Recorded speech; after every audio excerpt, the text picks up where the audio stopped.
Eh bien, salut à tous, salut YouTube et bienvenue dans mon garage.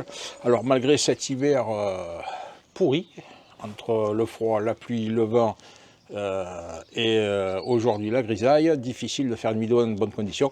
Alors, j'avais un projet pour ceux qui ont suivi ma chaîne, que j'ai démarré il y a plusieurs années et que j'ai abandonné il y a plusieurs années, c'est celui de la Cateratomes.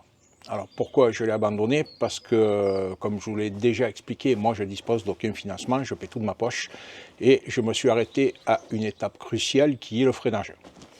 Alors le freinage, lorsque j'ai lancé ce projet, j'ai conçu des pivots de roue spécifiques. Pivots de roue en aluminium taillé dans la masse, que l'on voit ici. Voilà. Donc ces pivots de roue qui sont vraiment spécifiques. Je ne vais pas vous donner plus de détails parce que, comme je vous l'ai dit, ils sont vraiment spécifiques, donc ça a nécessité plusieurs mois de recherche.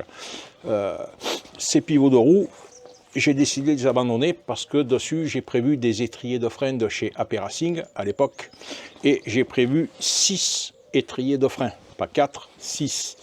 Alors pourquoi 6? Certains me diront c'est pas forcément utile. Si, c'est utile, croyez-moi. Si on a inventé les étriers de frein 8 pistons, c'est qu'il y a une raison. Moi, le but était que l'ensemble rentre dans des jantes en 13 pouces. Donc j'ai conçu pour avoir 4 étriers de frein à l'avant et 2 à l'arrière pour avoir un meilleur feeling. Alors ces étriers de frein de chez AP Racing, qui à l'époque avaient un coût, aujourd'hui avec l'inflation ont augmenté bien évidemment et sont aux alentours des 700 € pièce. Donc 700 € pièce, ça fait 6 étriers, 6 x 7, 42, ça fait 4200 €. À ça, vous rajoutez un jeu de plaquettes à 250 € par étrier, ce qui fait encore 750 €. Donc on n'est pas loin d'un budget de 5000 € pour des étriers de frein. Alors certains me diront on peut en mettre 4, oui on peut en mettre 4 bien sûr, mais ce n'était pas le but du projet. Aujourd'hui le but du projet c'est de arriver à le terminer financièrement. Donc j'ai choisi il y a plusieurs mois de ça une autre direction et malgré tout aujourd'hui je vais reprendre parce que même une autre direction coûte encore de l'argent, même si ça en coûte allègrement moins. Voilà.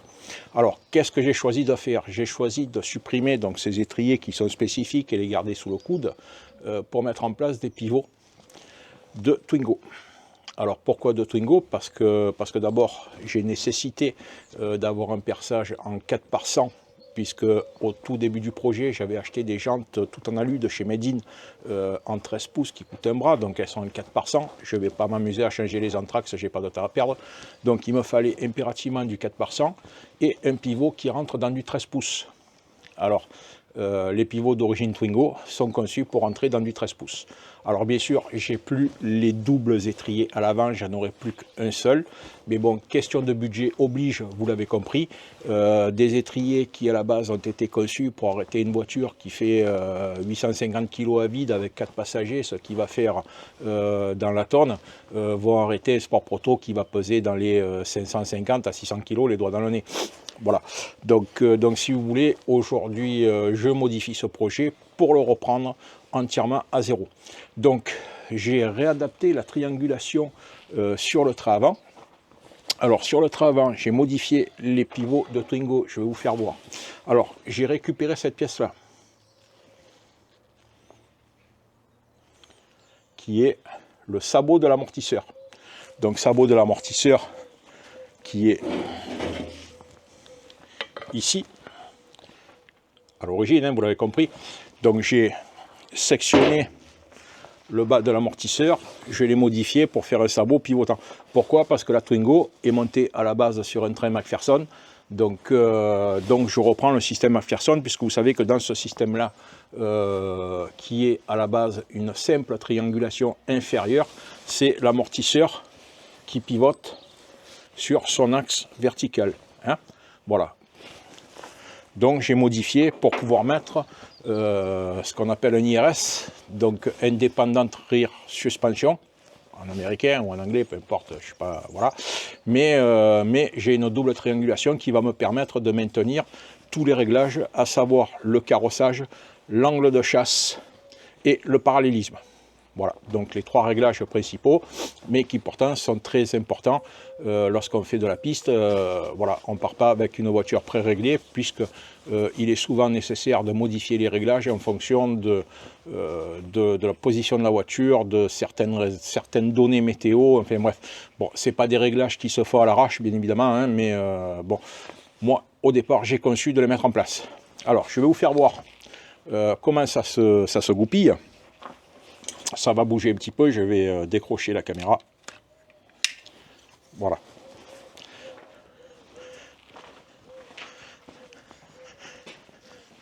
Alors, on voit ici le pivot complet. Donc, on a le pivot avec l'étrier et l'amortisseur et le fameux support d'amortisseur, si j'arrive à le filmer, que je récupère pour le modifier. Voilà. Alors bon, j'en ai pris, moi j'en ai pris 4 puisque je vais passer les 4 supports à l'avant et à l'arrière, bien évidemment. Donc je vais modifier l'arrière, bien sûr. Pareil au niveau des cardans. Alors c'est assez complexe parce que si vous voulez, de ce côté-là, on a de ce côté de la boîte, je vais essayer de vous filmer. Voilà, on a un cardan avec tripode d'un côté et côté cannelé de l'autre sur le pivot. De l'autre côté, on est sur un double tripode. Donc ce qu'il faut savoir, c'est qu'à la base, sur les premiers étriers en alu, j'avais une cannelure en 23 cannelures, alors que les cannelures de Twingo sont en 21 cannelures. Donc j'ai réussi à trouver des cardans chez Renault, puisque vous savez que tous les constructeurs ont le même avantage, c'est que au moins ils font des modifications, au mieux ils se portent.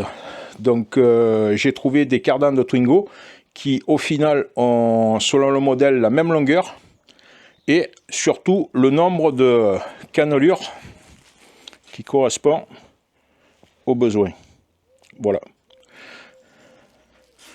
Donc on voit ici le premier qui est là, c'est le cardan de Twingo. Le deuxième qui est là, c'est le cardan, puisque je suis sur un moteur de Clio RS, donc c'est le cardan de Clio RS. Donc on a 23 cannelures sur le Clio RS, 21 sur le Twingo. Voilà. Et heureusement, à 1 cm près, la longueur est la même. Donc je vais pouvoir réadapter tout ça. Il va simplement falloir, voilà, l'ancienne triangulation. Voilà.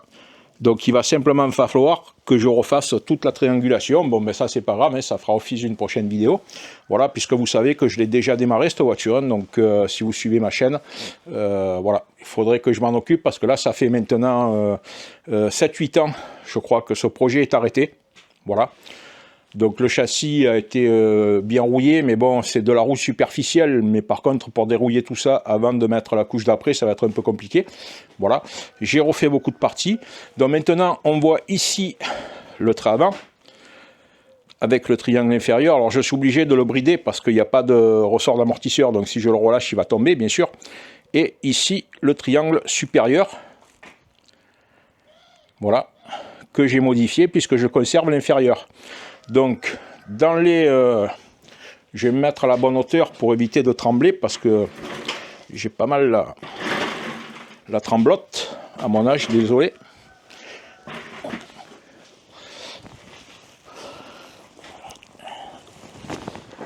Voilà. Donc, ici, sur le pivot, j'ai fait usiner cette pièce. Alors, on ne la voit pas, je l'ai scotché pour pas qu'elle rouille. Donc, c'est une pièce en acier qui sera peinte et qui remplace le pivot inférieur. Donc, la rotule inférieure qui, elle, est fixée sur le triangle. Puisque moi, je suis sur une rotule M12, ici. Voilà. Donc, cette rotule M12, pourquoi?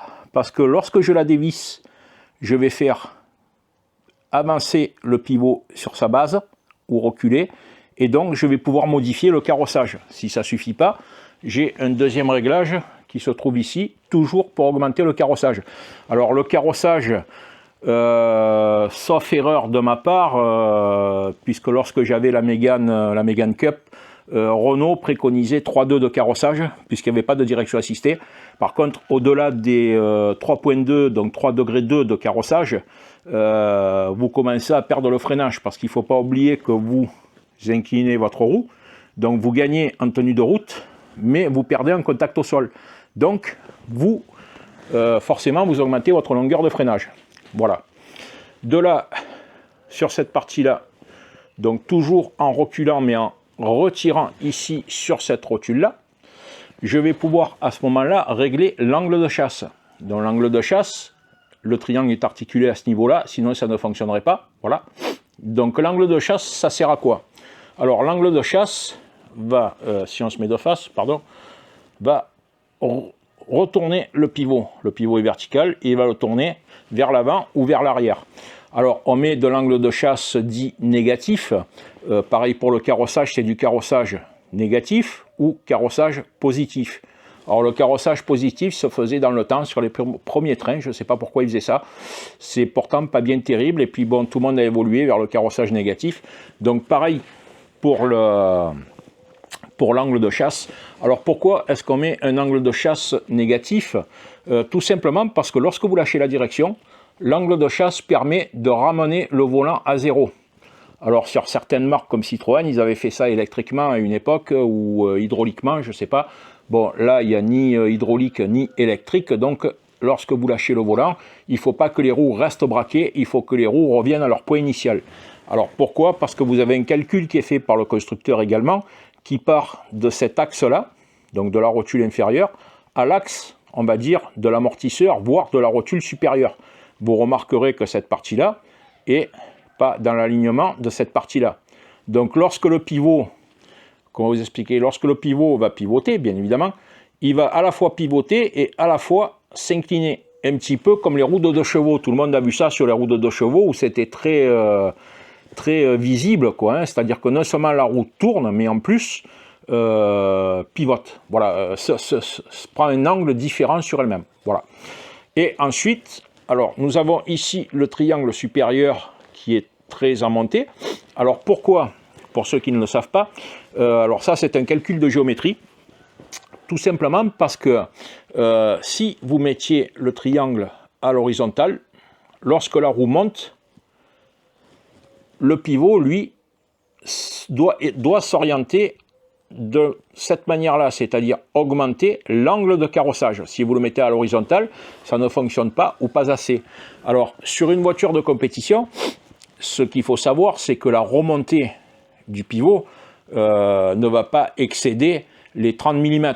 Au-delà des 30 mm, très honnêtement, lorsque vous avez par exemple les sports prototypes comme le Funio que j'avais qui est à 35 mm du sol, imaginez que le pivot remonte à 40 mm, ça signifie que le fond plat racle sur le sol. Donc là je vais être beaucoup plus haut, je vais être à 100 mm, j'ai prévu un peu plus haut parce que être à 35 mm honnêtement c'est une vraie galère. Et ensuite ça nécessite un aérodynamique que je ne maîtrise pas. Mais si vous voulez, lorsque le pivot remonte, il faut qu'il s'oriente en carrossage négatif. Donc lorsque vous êtes dans un virage et que vous êtes en appui, le pivot va remonter, bien évidemment, puisque vous êtes en appui sur l'amortisseur, et en même temps va augmenter le carrossage. Alors il ne va pas augmenter de 15 ou 20 degrés, hein, il va augmenter de 1 degré à 1,5 degré, je pense, maximum. Et à partir de là, vous gagnez en tenue de route. Voilà. D'où le fait que le triangle soit ici de manière orientée vers le haut pour que lors de la montée, le pivot s'incline. Voilà. Et ici, on a bien sûr la crémaillère de direction, donc que je dois modifier puisqu'elle est trop courte. Donc il faut que je modifie cette pièce-là. Hop là, attendez, je vais faire le tour. Donc il faut que je modifie cette pièce-là, qui est une pièce droite et gauche, pour pas avoir à démonter la rotule à chaque fois. Alors je vais peut-être pour ce coup-là, si la longueur est bonne, monter une rotule d'origine Renault, puisque là, encore une fois, à la base, je suis sur une crémaillère de Twingo. Alors pourquoi une crémaillère de Twingo? Ben, tout simplement parce qu'il n'y a pas de direction assistée. Donc les Twingo étant des voitures relativement basiques dans la gamme Renault, les crémaillères n'ont pas de direction assistée. Voilà, donc ce qui m'arrange parce que le problème des directions assistées, c'est bien, c'est plus souple, c'est plus mieux, mais c'est aussi plus lourd et sujet à panne. Voilà, donc de ce fait-là, il n'y a pas de direction assistée sur ce châssis. Voilà. Donc je reporte bien évidemment le train de l'autre côté. C'est là que on va voir Hop là.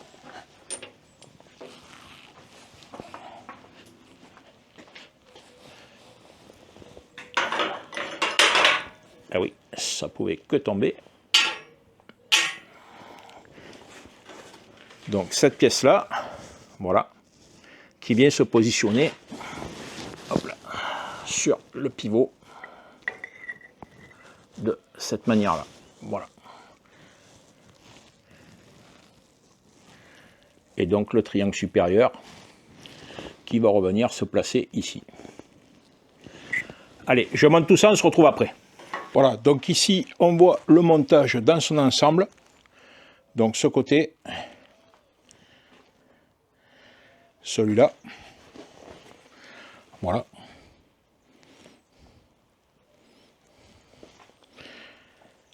Donc pour ceux qui vont me poser la question, cette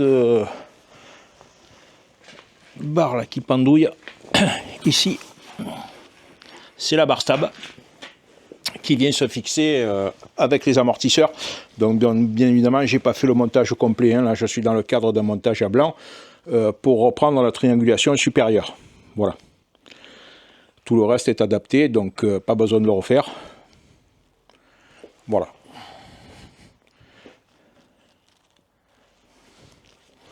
Allez.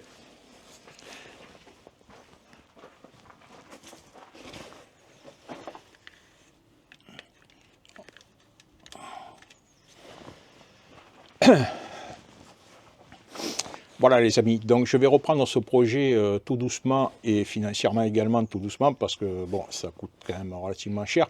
Donc je vous mettrai régulièrement des vidéos de l'avancée de ces travaux. Comme ça vous pourrez voir jusqu'au jour où cette voiture roulera. Voilà, donc sur ce, je vous souhaite une bonne journée et à une prochaine fois.